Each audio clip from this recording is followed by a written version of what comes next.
اعوذ باللہ من الشیطان الرجیم بسم اللہ الرحمن الرحیم ان اللہ فالق الحب والنوى یخرج الحی من المیت ومخرج المیت من الحی ذالکم اللہ فأنا تؤفکون فالق الاصباح وجعل اللیل سکنا والشمس والقمر حسبانا ذالک التقدیر العزیز العلیم وهو الذی جعل لکم النجوم لتہتدوا بها فی ظلمات البر والبحر قد فصلنا الآیات لقوم یعلمون وهو الذی انشاکم من نفس واحدة فمستقر ومستودع قد فصلنا الآیات لقوم یفقهون وهو الذي أنزل من السماء ماء فأخرج به نبات كل شيء فأخرجنا منه خضرا نخرج منه حبا متراكبا ومن النخل من طلعها قنوان دانية وجنات من عناب والزيتون والرمان مشتبه وغير متشابه انظروا إلى ثمره إذا أثمر وينعه ان فی ذالکم لآیات لقوم یؤمنون وجعلوا للہ شرکاء الجن وخلقهم وخرقوا له بنین وبنات بغیر علم سبحانہ وتعالی عما یصفون۔ بلا شبہ اللہ دانے اور گٹھلی کو پھاڑنے والا ہے، زندہ کو مردہ سے نکالتا ہے اور مردہ کو زندہ سے نکالنے والا ہے۔ یہ تمہارا خدا اللہ ہے تو تم کہاں بھٹکائے جا رہے ہو؟ وہ صبح کو پھاڑنے والا ہے اور اسی نے رات کو ذریعہ سکون بنایا ہے اور سورج اور چاند کو حساب کا ذریعہ بنایا ہے۔ یہ منصوبہ ہے غالب اور صاحب علم کا، اور اللہ وہ ہے جس نے تمہارے لیے ستارے بنائے تاکہ تم ان کے ذریعے رہنمائی حاصل کرو۔ خشکی اور تری کی اندھیاریوں میں ہم نے نشانیاں تفصیل سے بیان کر دی ہیں ان لوگوں کے لیے جو علم سے کام لیتے ہیں، اور اللہ وہی ہے جس نے تم کو ایک ہی جان سے پیدا کیا، پس تمہارے لیے جائے قرار اور جائے سپردگی بنائی۔ یقیناً ہم نے تفصیل سے نشانیاں بیان کر دی ہیں ان لوگوں کے لیے جو تفقہ یعنی سوجھ بوجھ سے کام لیتے ہیں، اور اللہ وہی ہے جس نے آسمان سے پانی اتارا تو ہم نے اس کے ذریعے ہر چیز کی نباتات نکالی، تو ہم نے اس سے سبزہ نکالا، اسی سے ہم تہ برتہ دانے نکالتے ہیں، اور کھجور کے شگوفوں سے گچھے نیچے کو لٹکنے والے نکالتے ہیں، اور باغات انگوروں کے، زیتون اور انار کے، ملتے جلتے اور غیر متشابہ۔ دیکھو اس کے پھلوں کو جب وہ پھل دے اور اس کے پکنے کو جب کہ وہ پکے، یقیناً اس میں تمہارے لیے غور و فکر اور نشانیاں ہیں ان لوگوں کے لیے جو ایمان لاتے ہیں، اور انہوں نے اللہ کے لیے جنوں کو شریک ٹھہرا لیا حالانکہ ان کو اللہ نے پیدا کیا ہے، اور انہوں نے اس کے لیے گڑھ لیے بیٹے اور بیٹیاں بغیر علم کے۔ پاک ہے وہ اور بلند ہیں ان باتوں سے جن سے اس کو متصف کرتے ہیں۔ یہ سورہ الانعام کا 12واں رکوع ہے جس کی تلاوت کی گئی اور آزاد ترجمہ پیش کیا گیا۔ اس رکوع میں آفاق اور انفس سے توحید کے دلائل پیش کیے گئے ہیں، مگر اس طرح کے وہی معاد یعنی دوبارہ زندگی کے لیے اور رسالت کے لیے بھی دلائل بن جاتے ہیں، اور یہ قرآن کا اعجاز ہی ہے کہ وہ کائنات سے اور انسان کے نفس اور جسم سے اپنے تینوں بنیادی پوائنٹس کے لیے دلائل فراہم کرتا ہے۔ ایک ہی دلیل تین رخوں سے تینوں کے لیے دلیل بن جاتی ہے۔ آئیے پہلے دلائل کی فہرست تیار کر لیں، پھر ہر دلیل کے 3 پہلوؤں پر غور کریں گے انشاءاللہ۔ اللہ تعالیٰ دانے اور گٹھلی کو زمین کے تہوں میں پھاڑتا ہے اور اس میں بیج سے انوکھا نکالتا ہے۔ اللہ تعالیٰ زندہ کو مردے سے نکالتا ہے، جاندار مخلوق سے بے جان مادہ نکالتا ہے۔ اللہ تعالیٰ مردے کو زندہ سے نکالتا ہے، بے جان مادے سے جاندار مخلوق پیدا کرتا ہے۔ اللہ تعالیٰ رات کی اندھیاریوں کو پھاڑ کر صبح کو نکالتا ہے۔ اللہ تعالیٰ نے رات کو ذریعہ سکون بنایا۔ اللہ تعالیٰ نے آفتاب اور ماہتاب دونوں کو مہینوں اور برسوں کا حساب لگانے کا ذریعہ بنایا۔ اللہ تعالیٰ نے نجوم و کواکب اور ستاروں سیاروں کو راہیابی کا ذریعہ بنایا۔ اللہ تعالیٰ نے تمام انسانوں کو ایک جان سے پیدا کیا۔ اللہ تعالیٰ نے رحم مادر کو اور زمین کو جائے قرار بنایا۔ اللہ تعالیٰ نے انسانی اور حیوانی لاشوں کو ٹھکانے لگانے کے لیے زمین کو سپردگاہ بنایا۔ اللہ تعالیٰ نے بادلوں سے پانی برسانے کا نظم قائم کیا۔ اللہ تعالیٰ نے پانی کے ذخیروں اور بارش کے ذریعے نباتات اگائی۔ اللہ تعالیٰ نے پانی اور نباتات سے سبزہ اگایا اور زمین کو شاداب بنایا۔ اللہ تعالیٰ نے نباتات اور درختوں سے غلہ اور پھل پیدا کیے۔ تہ بر تہ دانے پیدا کیے۔ اللہ تعالیٰ نے کھجور کے پیڑوں اور دیگر درختوں سے شگوفے نکالے اور شگوفوں سے پھلوں کے گچھے پیدا کیے۔ اللہ تعالیٰ نے انگوروں کے، زیتون کے اور انار کے اور دیگر پھلوں کے باغات پیدا کیے۔ اللہ تعالیٰ نے ایک دوسرے سے ملتے جلتے اور بالکل الگ الگ صورت اور ذائقے کے پھل پیدا کیے۔ اللہ تعالیٰ پھلوں کے شگوفے اور گچھے پیدا کرتا ہے اور پھر ان کے پکنے تک مختلف مرحلوں سے گزارتا ہے، اور ہر مرحلے میں صورت، رنگ، مزہ اور تاثیر مختلف ہوتی ہے۔ یہ سارے کام جو 18 نمبروں میں بیان کیے گئے ہیں، صرف اللہ کرتا ہے، اور جن باطل معبودوں کو دنیا کے مشرکوں نے اللہ کے علاوہ معبود فرض کیا ہے اور ان کو اللہ کی ذات یا صفات یا حقوق یا اختیارات میں شریک کیا ہے، ان میں سے کوئی بھی یہ کام نہیں کرتا ہے اور نہ کر سکتا ہے۔ اس لیے عبادت، پوجا، بندگی اور اطاعت کا مستحق صرف اللہ تعالیٰ ہے۔ دوسرے کسی میں خدائی صفات فرض کرنا یا خدا کے حقوق اور اختیارات میں اسے شریک کرنا ہرگز روا نہیں ہو سکتا۔ ان کاموں کو انجام دینے کے لیے جس علم، جس قدرت، جس حکمت اور جس اقتدار کی ضرورت ہے، وہ انسانوں کو من گھڑت معبودوں میں سے کسی کو حاصل نہیں ہے، وہ صرف اللہ تعالیٰ کو حاصل ہے۔ اسی لیے قرآن نے کہا، یہ ہے اللہ اور اس کی صفات اور اس کی قدرت اور حکمت اور علم اور اقتدار کی علامات اور ثبوت، پھر تم کہاں بھٹک رہے ہو؟ تمہاری عقل اور اوندھی اور بدھی الٹی کیوں ہو رہی ہے؟ مگر قرآن کا انداز ہے کہ تم کہاں بھٹکائے جا رہے ہو۔ اس میں حکمت تبلیغ کا ایک نقطہ پوشیدہ ہے کہ تم خود نہیں بھٹک رہے ہو، بلکہ کوئی شیطان تم کو بھٹکا رہا ہے۔ اس طرح مجرم کو جرم اور گمراہی سے باز آنے کا ایک موقع فراہم کیا گیا ہے، اور واقعہ یہ ہے کہ انسان اپنی فطرت کے لحاظ سے برا نہیں ہے۔ قرآن کے نزدیک انسان فطرت سلیمہ پر پیدا ہوا ہے۔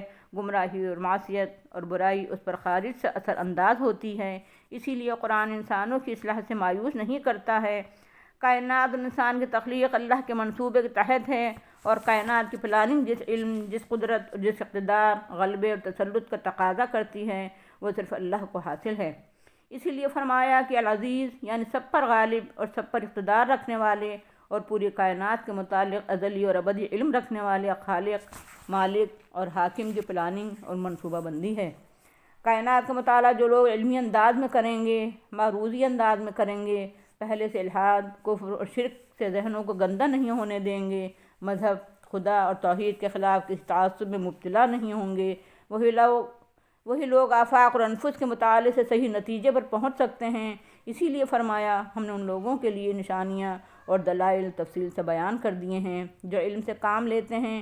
علم کا تعلق ذہن، شعور، ادراک اور تعقل کی صلاحیتوں سے ہے، ذہن اور دماغ سے ہے، حواس سے ہے، لیکن تفقہ، فہم اور سوجھ بوجھ کا تعلق دل، قلب، فؤاد اور وجدان سے ہے۔ اللہ کی معرفت حاصل کرنے کے لیے، اس کی توحید اور صفات کا عرفان حاصل کرنے کے لیے صرف تعقل سے کام لینا کافی نہیں ہے، بلکہ دل، وجدان اور روح سے، جذبات اور نفسیات انسانی سے بھی کام لینا ضروری ہے۔ اسی لیے فرمایا کہ ہم نے نشانیاں اور دلائل تفصیل سے بیان کر دیے ہیں ان لوگوں کے لیے جو سوجھ بوجھ اور تفقہ سے کام لیتے ہیں۔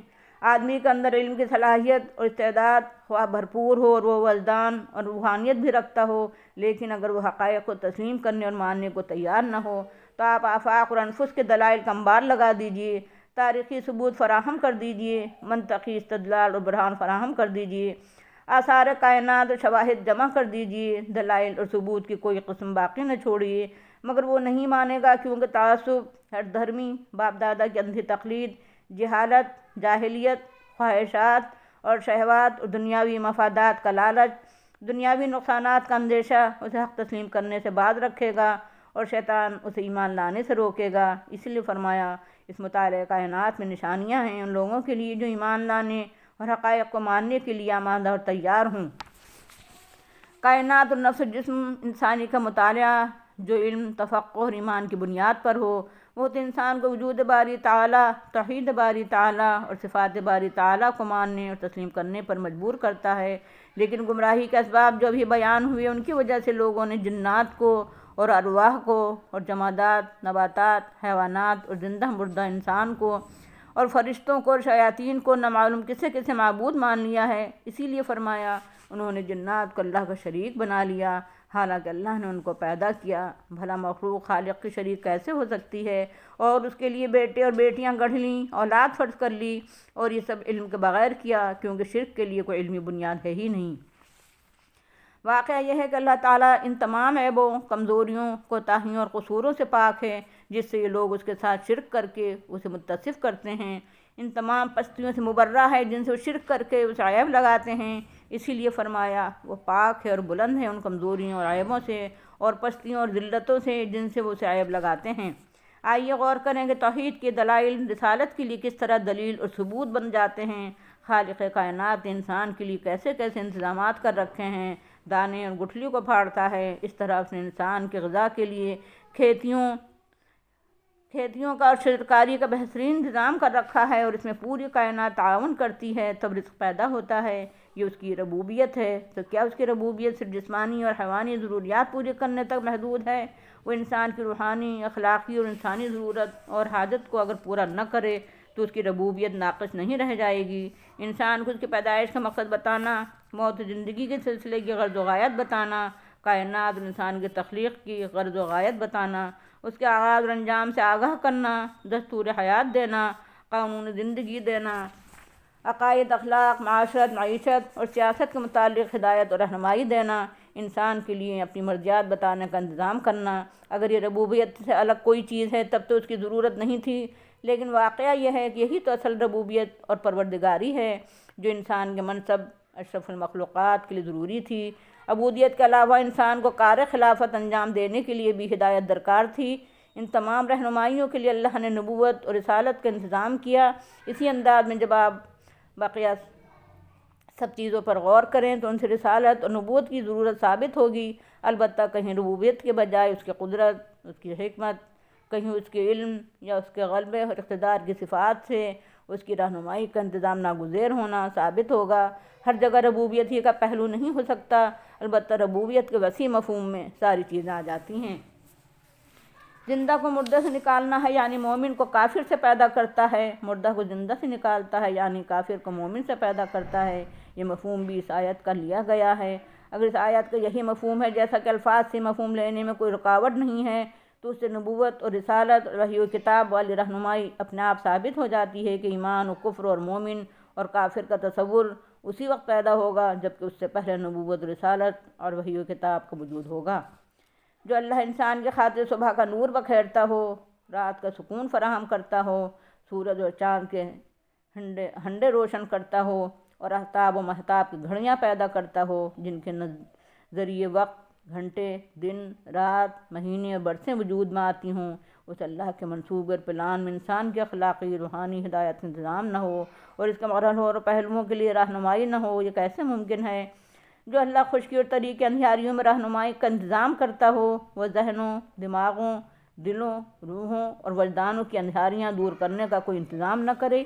علم کہتا ہے کہ ایسا نہیں ہو سکتا، دل کہتا ہے کہ ایسا نہیں ہو سکتا اور تاریخ کہتی ہے کہ اس نے نبوت و رسالت کا انتظام کیا ہے۔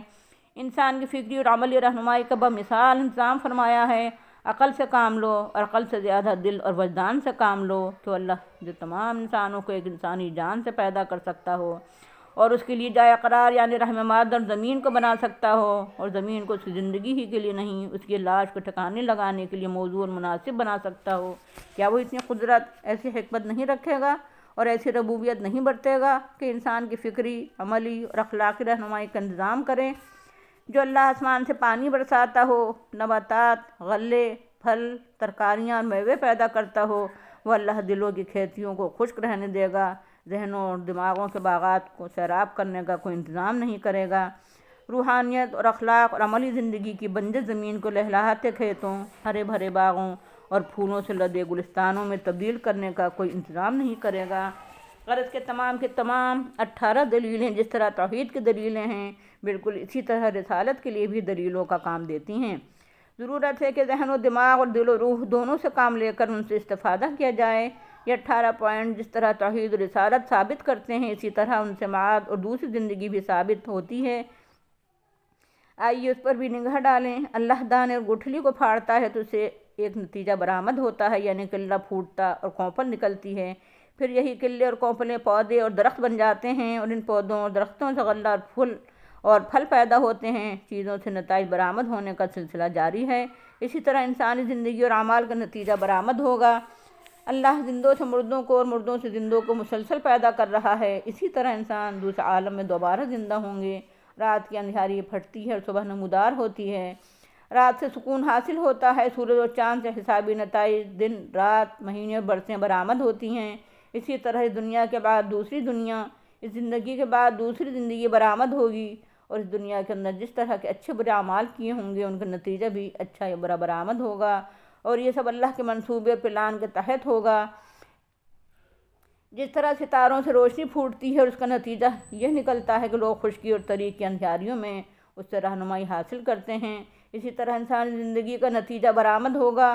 اللہ جس طرح ایک نفس انسانوں کو پیدا کیا ہے اور توالد و تناسل کے سسٹم سے مسلسل نتائج برآمد ہو رہے ہیں، جس طرح انسان کے رحم مادر میں استقرار کا نتیجہ برآمد ہوتا ہے، زمین میں ٹھہرنے کے مادی اور اخلاقی نتائج برآمد ہوتے ہیں، اور انسان کی زندگی کا یہ نتیجہ برآمد ہوتا ہے کہ وہ مرتا ہے اور زمین کے سپرد ہو جاتا ہے، اسی طرح زمین کے پیٹ سے وہ ایک روز پیدا ہوگا، یعنی زندہ ہو کر اٹھے گا، اور حشر کے میدان میں سارے انسان اکٹھا ہوں گے اور پھر حساب کتاب ہوگا۔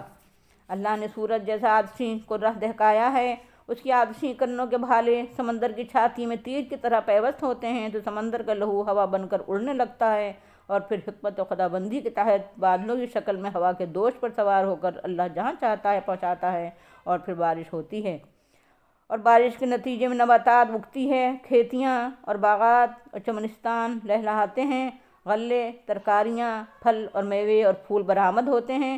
نتائج کا ایک سلسلہ ہے، موت اور زندگی کا ختم نہ ہونے والا عمل جاری ہے۔ اسی طرح موجودہ دنیا کا ایک نتیجہ برآمد ہوگا، دوسری دنیا کی شکل میں انسانی زندگی کا ایک نتیجہ برآمد ہوگا، دوسری زندگی کی شکل میں انسانی اعمال کا ایک نتیجہ برآمد ہوگا، جزائی سزا کی شکل میں۔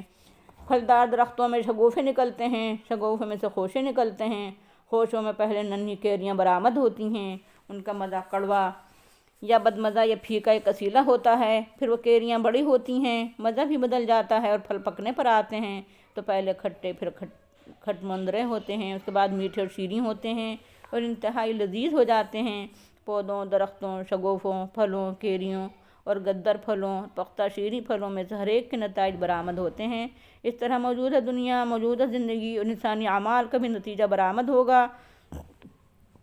اس طرح دلائل معاد کے دلائل بن جاتے ہیں۔ معلوم ہوا کہ قرآن واقعی اللہ کا کلام ہے اور معجزہ ہے۔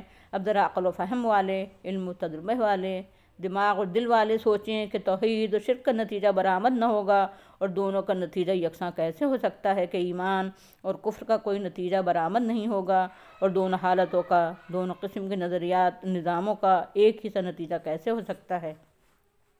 اس لیے عقل مندی اور ہوش مندی اور عاقبت پسندی ہر ایک کا تقاضا ہے کہ محمد صلی اللہ علیہ وسلم اور قرآن کے فکر و نظر اور قرآنی اعمال و اخلاق اور قرآنی نظریہ و نظام کو اختیار کر کے ہمیشہ کے سکھ اور چین اور عیش حاصل کرنے کی توجہ کی جائے، کیونکہ ایمان اور عمل ہی پر فلاح اور نجات کا دار و مدار ہے۔ وآخر دعوانا ان الحمد للہ رب العالمین۔ السلام علیکم ورحمۃ اللہ وبرکاتہ۔